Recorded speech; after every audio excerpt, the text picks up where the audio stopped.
بیٹے کے آنے پر تو حلوائی بٹھاتا ہے اور نبی پاک کے نام کی لائٹیں لگی ہوں تو پریشان ہوتا ہے. ہم سے کبھی پوچھ تجھے بتائیں بس نہیں چلتا ورنہ تاڑے توڑ کے چھتوں پہ لگا دے. بس نہیں چلتا فرشتوں کو بھی کہیں آؤ ہمارے ساتھ شامل ہو جاؤ, آمد مصطفیٰ مرحبا مرحبا کا نعرہ لگانا ہے. ہمارا بس نہیں چلتا ورنہ دنیا کی ساری نعمتیں بچھا دیں اور لوگوں کو بتلائیں کہ اصل تو خوشی منانے کا دن ہی آج ہے جب اللہ نے ہمیں اپنا پیارا رسول عطا فرمایا ہے. اور ہمارے امام تو کہتا ہے میلاد نہ کر, ہمارے امام نے تو کہا حشر تک ڈالیں گے ہم, حشر تک. یہ 2-4 دن کا تو پروگرام ہی نہیں ہمارا, حشر تک ڈالیں گے ہم پیدائش مولا کی دھوم اور مثل فارس نجد کے کلے گراتے جائیں گے. خاک ہو جائیں عدو جل کر مگر ہم تو رضا, دم میں جب تک دم ہے ذکر ان کا سناتے جائیں گے. ہمارا تو 1-2 دن کا پروگرام ہی نہیں. اور پھر سنو کتنی بڑی نعمت ہے. حضرت عباس سے کسی نے کہا تھا اللہ کی سب سے بڑی نعمت, تو بخاری اٹھانا, فرمانے لگے محمد نعمت اللہ. بخاری ہے بخاری, فرمایا محمد اللہ کی سب سے بڑی نعمت ہے صلی اللہ, یہ سب سے بڑی نعمت ہے. کچھ کہا تو صحیح نہ یار. ایک مجھے کہنے لگا نہیں وہ 9 ربیع الاول کو آئے تھے, تو میں نے کہا 9 کو میلاد مناؤ, کوئی مسئلہ نہیں. 9 کو میلاد مناؤ, کوئی مسئلہ ہی نہیں, ہم تو سارا سال مناتے, بس 9 کو مناؤ نا بھائی. کون کہتا ہے عید نہیں ہم کہتے. میں نے کہا چلو جشن میلاد کہہ لیا کرو, کسی طرف آؤ تو صحیح نا بھائی, جشن میلاد ہی کہہ لو. یہ کہہ لو تم نے خوشی منانی ہے تو محفل میلاد کہہ لو, نہ عید کہو. عیدیں 2 ہی ہیں. میں نے کہا نہیں وہ بھی تیری غلطی ہے, میرے نبی نے کہا ہر جمعہ میری امت کی عید ہے. اور قرآن پاک پڑھ, قرآن پاک پڑھ. حضرت عیسیٰ کہتے تھے یا اللہ جب تو من و سلوہ نازل کرے گا وہ دن ہمارے لیے عید کا دن ہوگا. اور سیاستہ پڑھ. حضرت عمر کہا کرتے تھے جس دن دین مکمل ہوا یوم اکملت لکم, یہ آیتیں نازل ہوئی تو فرمایا وہ دن ہمارے لیے عید کا دن تھا. یہودی ہمیں کہتے تھے یہ آیتیں ہم پہ آتی تو ہم عید مناتے. یہ بھی تیری غلطی ہے کہ عیدیں 2 ہی ہیں. رب جب بھی کسی کو دید کرائے وہ عید کا ہی دن ہوتا ہے, وہ عید کا ہی دن ہوتا ہے بھائی. ہمارے لیے سب سے بڑی عید یہ ہے, اس لیے کہ باقی عیدیں اسی عید کا صدقہ ہے صلی اللہ تعالی علیہ. تو عید میلاد النبی پہ اظہار مسرت کرنا, خوشی کا اظہار کرنا, خوشی کا اظہار کرنا, یہ تو ایمانی تقاضا ہے, یہ تو روح کا تقاضا ہے, یہ تو اندر اچھلتا ہے. شریعت جتنی ہمیں اجازت دیتی ہے اتنا ہم کرتے ہیں. اور کوئی میلاد کی محفل میں کوئی ایسا کام نہیں ہوتا جو شریعت سے ٹکراتا ہو. پہلے کیا ہوتا ہے تلاوت, منع ہے قرآن پڑھنا. دوسرا کیا ہوتا ہے, اتنا درجہ ہے نعت کا, اب تو نہ نعت پڑھنے والے رہے نہ سننے والے رہے, دونوں میں ہی کمی ہے. اور میں اکثر کہتا ہوں نعت پڑھنا اتنا کمال نہیں جتنا سننا کمال ہے. سننے والا کوئی ہونا چاہیے, نعت سننا زیادہ معنی رکھتی ہے. اس کی وجہ یہ ہے کہ نعت پڑھنا صحابہ کی سنت ہے اور سننا محمد مصطفیٰ کی سنت ہے. اور سننے والے کا درجہ, ہاں تیرا درجہ زیادہ ہے اگر تو سمجھے تو.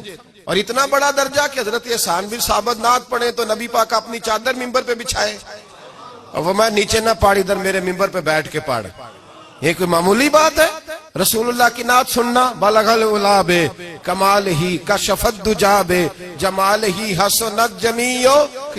شیخ سعدی کہتے ہیں 3 فقرے لکھے تو چوتھا ہوتا ہی نہیں تھا, میں سو گیا, بڑا پریشان تھا کہ چوتھا فقرہ نہیں بن رہا. بلغ العلا بے کمال ہی کشف الدجا بے حسنت جمیع.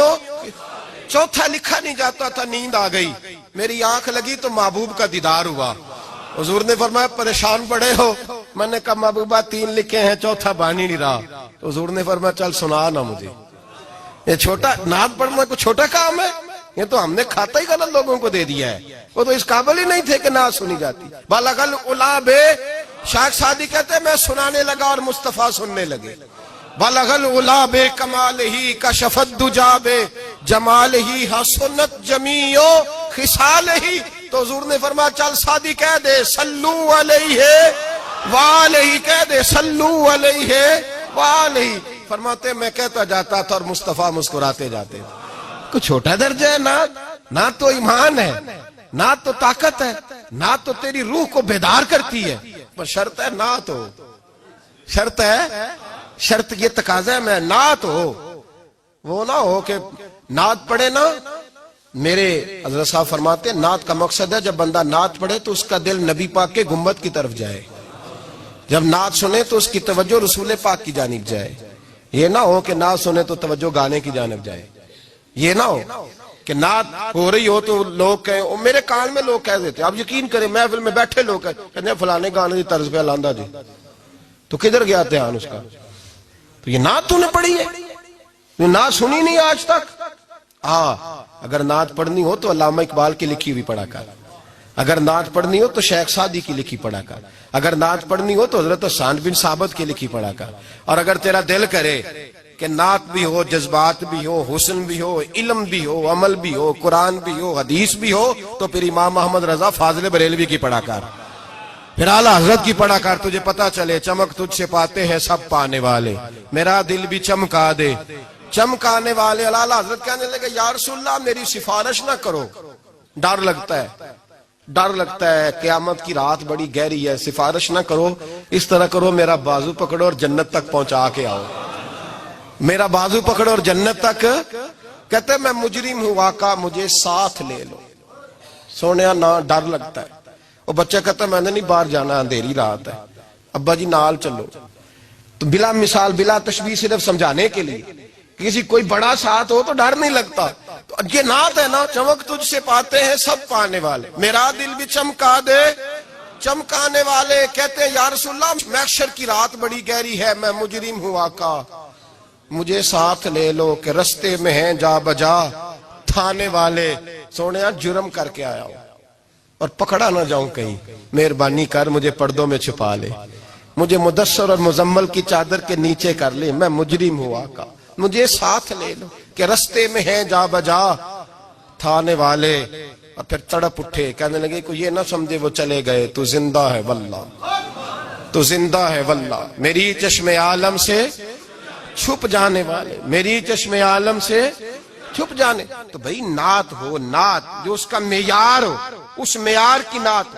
یہ کوئی طریقہ نہیں کہ دو بندے دف لے کے آ گئے، چار اس کے ساتھ نعت خواں صاحب آئے ہیں، نماز گھر پڑھ آئے، گھر جا کے دوبارہ پڑھیں گے. اور میں بات ابھی عرض کروں گا، مجھے یہ مضمون مکمل کرنے دے پھر تقاضوں پہ آتا ہوں. محفل میلاد تو رسول اللہ کے آنے کا شکر ہے. قل بفضل اللہ وبرحمتہ فبذلک فلیفرحوا. محبوب کہہ دے جب فضل ملے رحمت ملے تو پھر انہیں چاہیے کہ خوشی بنائے. محفل میلاد، اور بھائی یہ نہ کہا کر کے یہ پیسے غریب کو دے مسکین کو دے. محفل میلاد میں بات غریب کی ہوتی ہے. ہم بتاتے ہیں کہ یہ وہ دن ہے جس دن آ کے میرے نبی نے بیوہ کی بات کی ہے، غریب مسکین لاچار غریب کی بات کی. یہ محفل میلاد غریبوں کے جلسے کا نام ہے. اعلیٰ حضرت فرماتے ہیں ہم غریبوں کے آقا پہ بے حد درود، ہم فقیروں کی ثروت پہ لاکھوں سلام. یہ میلاد غریبوں مسکینوں یتیموں بیواؤں کے نام کا جلسہ ہے. شکوہ ہے مجھے اس جلسے سے. جلسہ تو میلاد کا ہو پر صدارت چودھری کر رہا ہو، صدارت مالدار کر رہا ہو، وڈیرا کر رہا ہو، کوئی ضرورت نہیں. جلسہ میلاد کا ہو تو صدارت کسی غریب کو کرنی چاہیے، ماڑے کو کرنی چاہیے. ورنہ ضرورت کیا ہے؟ جو حضور کے میلاد میں آئے ہیں وہ سارے مہمان خصوصی ہیں، کوئی حرج نہیں، کچھ نہیں ہونے لگا، کوئی نہیں کھا جاتا. چھوڑے اس چیز سے باہر آئے تو یہ تو شکر ہے. اور یہ تذکرے جتنے میلاد کے تذکرے ہوں گے اتنی غریبوں کی بات ہوگی، اتنی اسلام کی روح کی بات ہوگی، بیوہ کی بات ہوگی. اور صحابہ تو اس دور میں لوگ کہتے ہیں صحابہ میلاد کرتے تھے.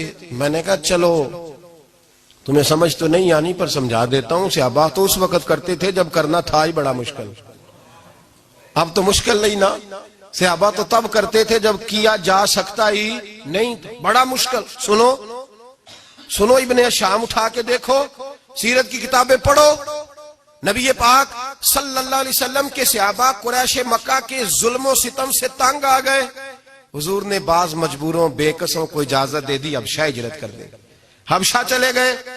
حبشہ جب پہنچے تو ان میں حضرت جعفر طیار بھی تھے، حضرت علی کے بھائی، اور ایک گروہ تھا پورا صحابہ کا جو حبشہ گیا.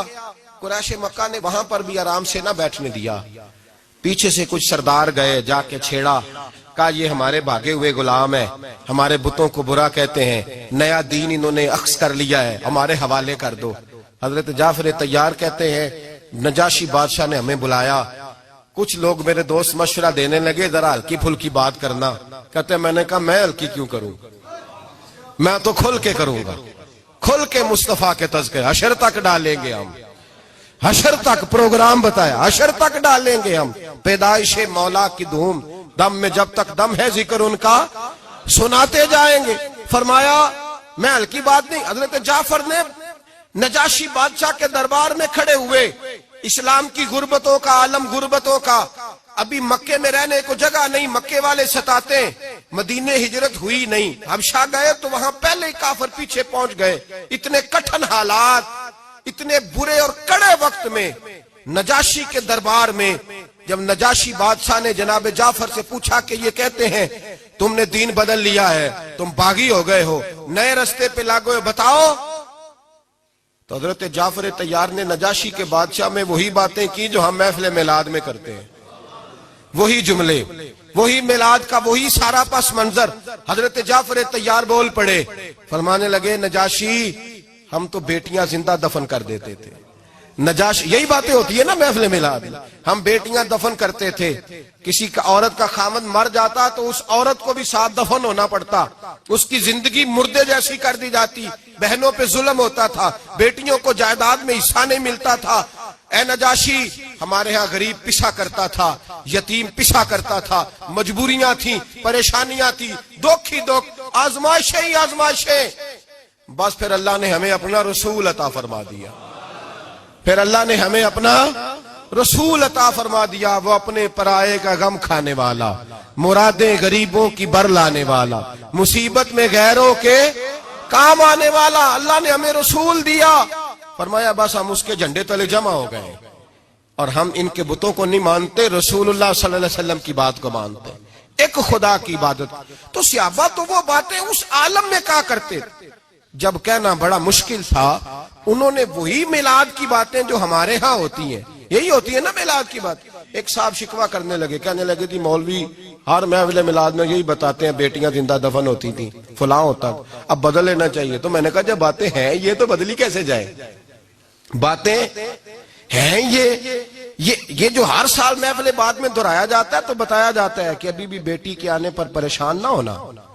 اور بیٹی تو اب بھی دفن ہوتی ہے نا کئی کئی رنگ میں, کوئی جائیداد کے نیچے دب جاتی ہے, کوئی ساس سسر کے ظلم کے نیچے دب جاتی ہے, کوئی زیور کے بوجھ میں دب جاتی ہے, کوئی جہیز کے مطالبے میں. تو بیٹیاں تو دفن ہو رہی ہیں ابھی.